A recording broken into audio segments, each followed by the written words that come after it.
babnya babul wasiyah bin nisa. Terjemah yang lebih sederhana adalah pesan Nabi untuk perempuan. Saya ingin awali dengan premis umum bahwa agama Islam menghendaki manusia berbahagia, bukan cuma di dunia tapi juga di akhirat. Dan salah satu yang menjadi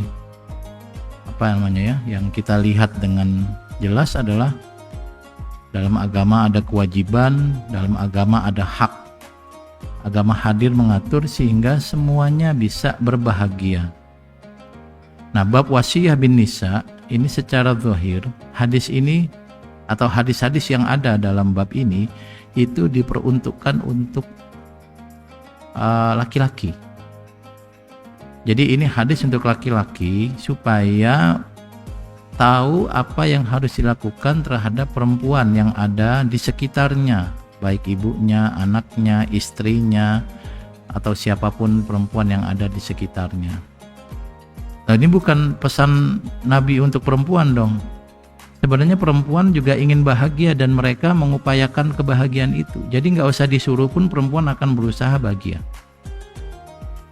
Yang perlu diingatkan laki-laki, karena laki-laki kadang-kadang egois, pengen bahagia tapi tidak membiarkan perempuan bahagia. Kadang-kadang begitu. Ini yang lumrah kita dapati. Jadi kalau perempuan pengen bahagia, tanpa disuruh dia akan berusaha mewujudkan kebahagiaan itu. Tetapi laki-laki pengen bahagia dan terkadang kebahagiaannya dengan cara menyakiti perempuan. Karena itu bab ini memang ditujukan untuk laki-laki, supaya laki-laki bisa bahagia tanpa menyakiti perempuan. Kalau perempuan nggak usah dinasehati, nggak usah hadis, nggak usah ayat, pasti akan berusaha untuk bahagia. Nah, oke, terima kasih.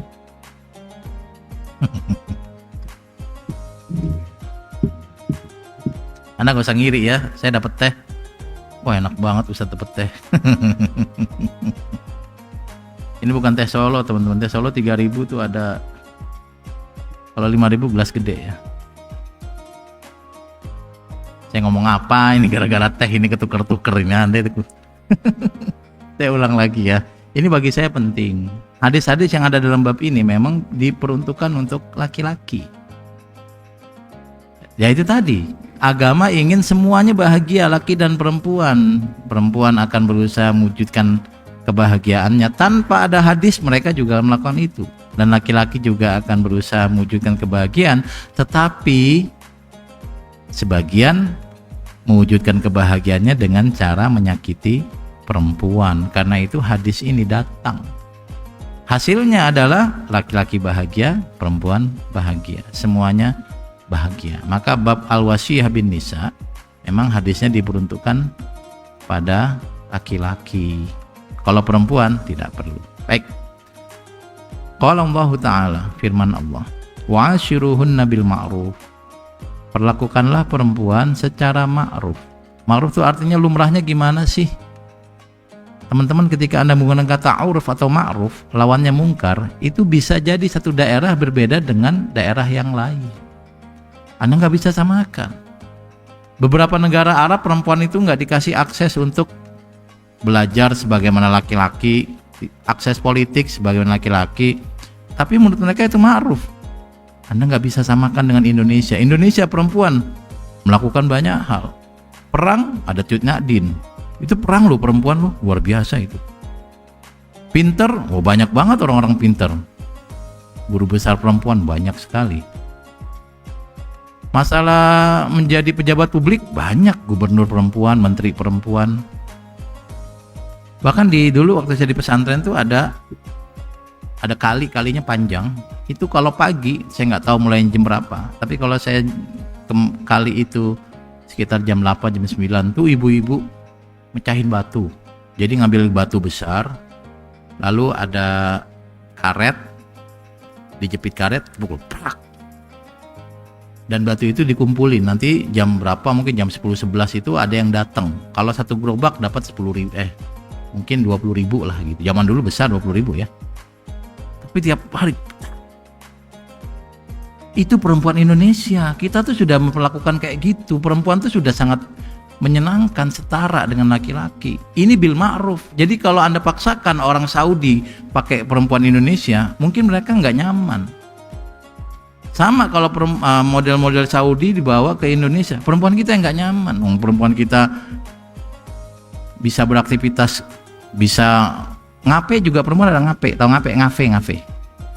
Ada loh perempuan-perempuan yang habis ngapain itu kemudian kumpul dengan sesama, ya nggak tahu ngapain tuh, lalu beli kafe, ngobrol, memikirkan masalah bangsa dan negara sih ya. Memikirkan masalah kemanusiaan. Itu mungkin dibagi tempat lain tidak, karena itu pakai bil ma'ruf. Urf masing-masing daerah berbeda, jangan disamakan. Perempuan sekarang yang mahasiswa-mahasiswi sama. Pintar mana mahasiswi? Kadang-kadang mahasiswa lebih pintar, kadang-kadang mahasiswi lebih pintar. Cuma kelihatannya sih mahasiswi lebih tertib, perempuan lebih tertib kalau di kelas perkuliahan. Kalau laki-laki ya sedikit kurang ngajar. Bolos mulu, terlambat mulu.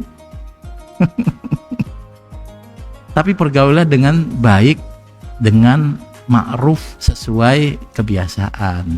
Karena itulah nanti ketika relasi suami istri, perempuan laki-laki bisa berbeda di sini dengan di sana. Sana itu berarti tempat lain.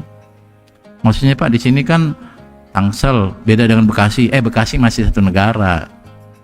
Bukan beda planet, bukan ya. Orang Bekasi bangga banget kalau dibilang beda planet ya. Jadi perlakukanlah perempuan dengan baik secara ma'ruf.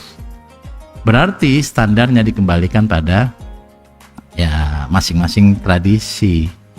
Nanti ada perempuan yang seperti kita yang memiliki kebebasan, yang dikasih hak yang sama dengan laki-laki, ada yang tidak. Percayalah bahwa rumusan-rumusan itu tujuan awalnya untuk membahagiakan. Jadi jangan kira bahwa ketika ada orang yang memiliki tradisi yang berbeda dengan kita lalu mereka tidak bahagia. Bahagia. Baik. Ini ma'ruf ya, standarnya ma'ruf. Ma'ruf itu urf, sesuatu yang Anda sudah kenal secara kolektif. Lawannya mungkar. Mungkar itu sesuatu yang Anda ingkari. Kok begitu sih? Itu ingkar. Contohnya kalau misalnya naik motor, yang ma'ruf laki-laki di depan, yang bonceng perempuan. Itu ma'ruf. Tapi kalau dibalik, kita juga masih perempuan di depan, laki-laki lari. Malah di belakang, enggak ya, dibonceng. Itu kayaknya enggak ma'ruf. Itu masih berarti ma'ruf. Apakah salah? Bisa jadi ma'ruf atau mungkar bukan masalah dosa atau pahala, tapi masalah apa yang dianggap lumrah di satu daerah. Nah, Al-Quran menyatakan pakai ma'ruf. Kenapa? Karena beda masa, beda tempat, maka tradisinya ma'rufnya juga berbeda. Ada istilahnya itu apa? Lain lumbung, lain ikannya. Ada lagi sebelumnya betul, lain belalang, lain belalang, lain padang, lain belalang. Ini laki-laki pada nggak tahu, ini malu nih. Lain padang, lain belalang, lain lumbuk, lain ikannya, begitu. Nah sekarang Al-Quran menghendaki bil ma'ruf, yang mungkin ma'ruf buat kita, tidak ma'ruf buat orang lain. Nanti kalau Anda main ke tempat mana gitu, lalu Anda bilang kok perempuan begini, apa nggak bahagia? Bisa jadi mereka bahagia seperti kondisi yang sekarang ada, walaupun berbeda dengan kondisi Anda, gitu kira-kira ya. Ini surat An-Nisa ayat 19. Masih surat An-Nisa, ini perempuan nih An-Nisa tuh, nggak ada surat Ar-Rijal ya. Ini surat An-Nisa adanya ya. Kenapa ya? Nggak tahu, tanya Allah ya. Cuma mungkin memang sebenarnya perempuan itu mendapat proporsi perhatian yang besar ya, karena mungkin khawatir laki-laki yang biasanya lebih dominan menzolimi perempuan. Baik, ayat selanjutnya, walan tastati'u an ta'dilu bainan nisa walau harastum fala tamilu kullal maili fatadharuha kal mu'allaqah wa in tuslihu wa tattaqu fa innallaha ghafurun rahimah. Ini dalam konteks ketika Anda memiliki perempuan-perempuan, yang laki-laki punya perempuan istri lebih satu, anak lebih dari satu, Anda pengen berlaku adil, itu kata Al-Quran nggak akan bisa. Yang penting zahirnya saja Anda sudah menyamakan tuh, walaupun nanti perasaannya beda. Ini dalam konteks poligami ya, tentu perasaan sayang seorang laki-laki dengan istri muda dengan istri tua pasti beda. Lebih sayang ke istri muda. Lah buktinya kalau dia sayang sama istri tua, kenapa kawin lagi? Nah, dia menikah lagi kan berarti ada sesuatu yang dia belum dapatkan dari istri tuanya, mungkin gitu ya. Ya, saya kan bukan pelaku, saya kan cuma ngomong doang berani. Pokoknya kebanyakan orang yang ngomong masa poligami biasanya nggak poligami, tapi yang diem-diem itu tuh yang kita curigai. Ini orang diem aja nih. Kalau ngomongin bola nyaut, ngomongin poligami diem gitu. Nggak, Anda jangan suudzon mulu wajahnya nih. Jadi dalam konteks orang yang memiliki istri lebih dari satu, maka normalnya laki-laki akan menyayangi istri yang muda. Kenapa? Ya kalau dia sudah sangat sayang pada istri yang tua, nggak mungkin kawin lagi, itu standarnya begitu. Buktinya dia menikah lagi, berarti yang baru ini lebih dia sayang, sehingga dia rela menduakan orang yang sudah membersamainya. Dan itu normal, Anda nggak bisa menafikan itu. Yang penting zahirnya tetap sama, perlakuannya sama, walaupun masalah hati bisa berbeda. Lagian kenapa dibuka poligami sih? Sebelum ada agama Islam poligami sudah ada. Dan itu malah tidak beraturan, sama agama diatur. Saat Nabi datang ada laki-laki yang punya istri 9. Kata Nabi, ikhtar arba'an wa farik al-baqi. Ya, ceraikan, Anda pilih 4 saja. Jadi bukan kemudian Islam yang mempopulerkan poligami. Sebelum Islam datang sudah ada poligami, bukan cuma di Arab, di semua tempat. Anda pikir raja-raja Jawa istrinya 1? Nggak tahu saya raja istri berapa sih. Kayaknya ada selir-selir sih istilahnya, nggak tahu lah, Anda cek sendiri ya.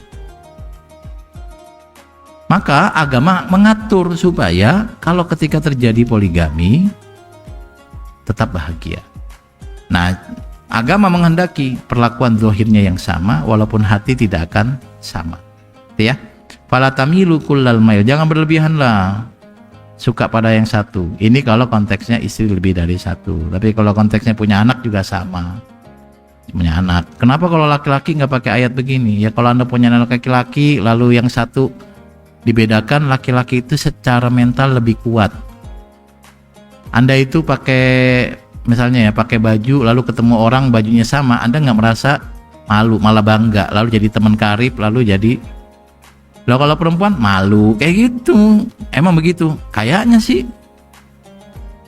Kita itu lagi duduk tiba-tiba ada yang kentut, lalu kita nyautin kentut jadi teman karib tuh sama kentut tuh. Padahal nggak kenal itu. Jengkol bang. Iya gitu.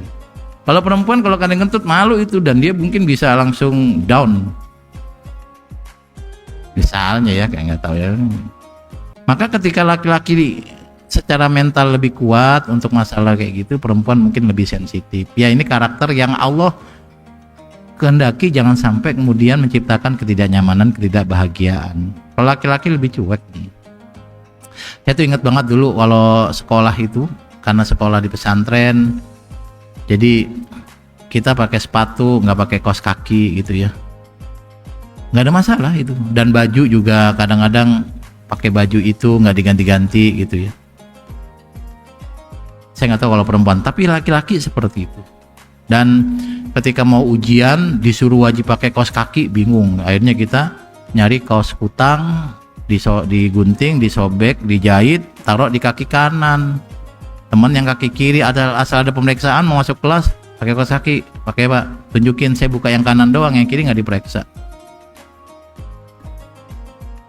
Dan bisa lolos kali. Gurunya laki-laki juga ya, payah banget ah. Baik, dan kayak gitu kita nggak malu bercerita keburukan. Anda kalau lagi duduk sama teman itu kan gibahnya mungkin 10%. Sisanya itu meratapi nasib dengan cara menertawakan gitu loh. Dan laki-laki itu kalau sudah saling menceritakan keburukan itu main menang-menangan. Bapak-bapak itu kalau lagi tahlilan, habis tahlilan, yang tua-tua ini cerita kemarin kenapa? Tensi lagi tinggi, berapa? Sekian. Sekian tinggian saya. Malah bangga tinggi-tinggian tensi. Tapi kesian Pak Anu, asam uratnya naik berapa? 8. Baru 8. anu aja 9, saya malah tempat 9,4, malah bangga banget penyakitan ini. Laki-laki ya. Kayaknya baik, saya ulang lagi. Jadi memang konteksnya seperti itu ya.